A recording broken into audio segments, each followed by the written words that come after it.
Bienvenue à cette matinée à KNX Tour. Je cède la parole à Jamel Aksas, qui est le directeur du BTP-CFA Marne, donc directeur du bâtiment qui nous accueille aujourd'hui. On a quelques apprentis qui sont là, groupe classe, donc ce sont des BP deuxième année, donc voilà, ils sont auprès de vous dans le hall. On a trouvé intéressant que ce soit eux qui soient finalement au cœur de cette matinée, pour nous en tout cas, parce que regarder le KNX au travers d'un prisme technique, ça vous savez le faire. Par contre, ce qui est intéressant, c'est de voir son appropriation pédagogique par nos équipes. Donc là, on a nos deux formateurs qui sont là, hein, David et Patrick, donc qui seront à votre écoute, bien entendu, si vous avez des questions. Et puis eux, ils éclaireront, j'espère en tout cas, comment ils se sont appropriés cette technique et les enjeux du KNX. BTP CFA Marne, donc c'est 824 jeunes qui sont formés tous les ans, donc du CAP à l'ingénieur, sur l'intégralité des métiers de la construction. Alors, vous savez, en France, on a tendance à segmenter les choses, mais aujourd'hui, plus que jamais, on a finalement l'envie, l'ambition de revoir l'acte de construire de façon globale, systémique, et pour être davantage dans la performance énergétique. Voilà en quelques mots ce que nous faisons au quotidien. Moi, j'adore cet adage, hein, donc voilà, souvent je le dis. Donc ces jeunes-là sont déjà salariés d'entreprise. Donc derrière chacun d'entre eux, eh bien, il y a une entreprise.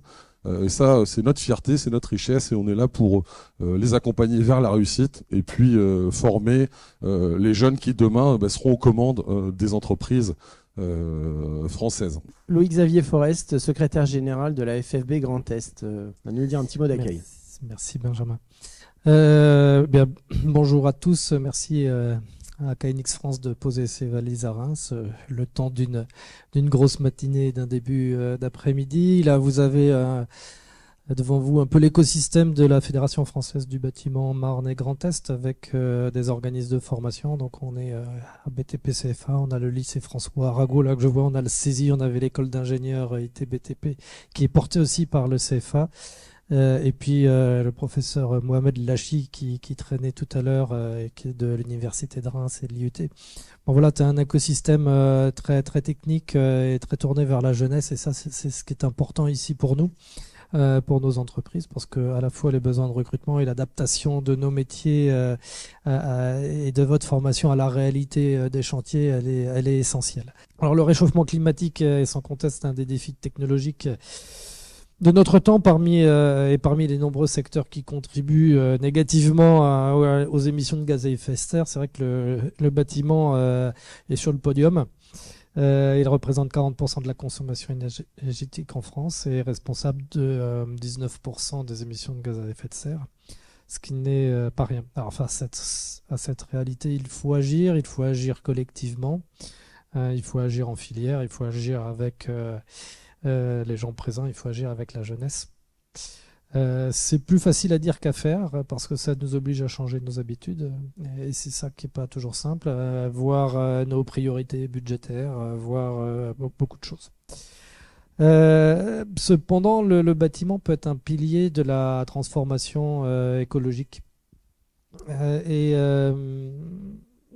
La décarbonation, c'est pas simplement une nécessité environnementale, mais c'est aussi une opportunité économique et sociale. Parce qu'avec ces nouvelles façons de faire, ce sont les marchés de demain qui s'ouvrent aux professionnels. Ce sont les emplois de demain pour les jeunes. Et donc ça, c'est ça qui est important aussi pour nous. Alors en adoptant des pratiques plus durables, nous pouvons non seulement réduire notre empreinte carbone, mais aussi stimuler l'innovation et faire des entreprises du secteur de vrais acteurs d'un futur plus enthousiasmant, en améliorant la qualité de vie des citoyens, en valorisant la biodiversité, avec pour conséquence un volume d'activité suffisant pour nos artisans et nos entreprises. Alors comment y parvenir? Nous sommes, comme nous sommes en France, c'est la réglementation qui donne le ton, qui donne le là. Et donc après avoir expérimenté avec enthousiasme le E plus C-, on s'est retrouvé avec une réglementation qui s'appelle la RE 2020 qui nous a fait changer de paradigme de réflexion. À la Fédération du bâtiment, bon, on n'a pas baissé les bras malgré l'énorme montagne à gravir, et on a mis en place des outils pour nos adhérents sur la décarbonation qui permettent à la fois de juger à l'intérieur de l'entreprise la prestation de construction, mais aussi sa propre empreinte carbone. Et ça, c'est quelque chose qui est assez intéressant pour pouvoir changer ses propres pratiques et pas simplement répondre à des appels d'offres, mais aussi regarder sa façon de s'organiser sur le chantier. Alors on sait que les politiques publiques jouent un rôle central en renforçant les incitations fiscales pour les rénovations vertes et parfois en soutenant la recherche et le développement dans ce domaine. Mais nous pouvons aussi accélérer cette transition. Alors malheureusement les ambitions sont souvent contrecarrées par le couperet annuel de la loi de finances. Je pense que on va voir ça qui va nous retomber sur le coin du nez pour cette fin d'année, donc avec des coupes budgétaires, des arbitrages, etc. Et souvent, notre secteur et nos ambitions font partie des variables d'ajustement. Ensuite, l'engagement de tous les acteurs du secteur est essentiel. Les architectes, les ingénieurs, les entrepreneurs, les industriels, les maîtres d'ouvrage s'approprient aujourd'hui pleinement cette démarche en intégrant, dès le début des projets, les principes de durabilité et d'efficacité énergétique. Alors, au-delà de la décarbonation, le cadre réglementaire évolue avec des exigences croissantes telles que le décret tertiaire et le décret BAX dont on parlera tout à l'heure. Ces textes imposent aux bâtiments tertiaires de plus de 1000 m² de réduire leur consommation énergétique et de mettre en place des systèmes de gestion technique des bâtiments pour optimiser les installations de chauffage, clim, ventilation à forte puissance. Ces initiatives reflètent l'engagement croissant des entreprises dans la transition écologique.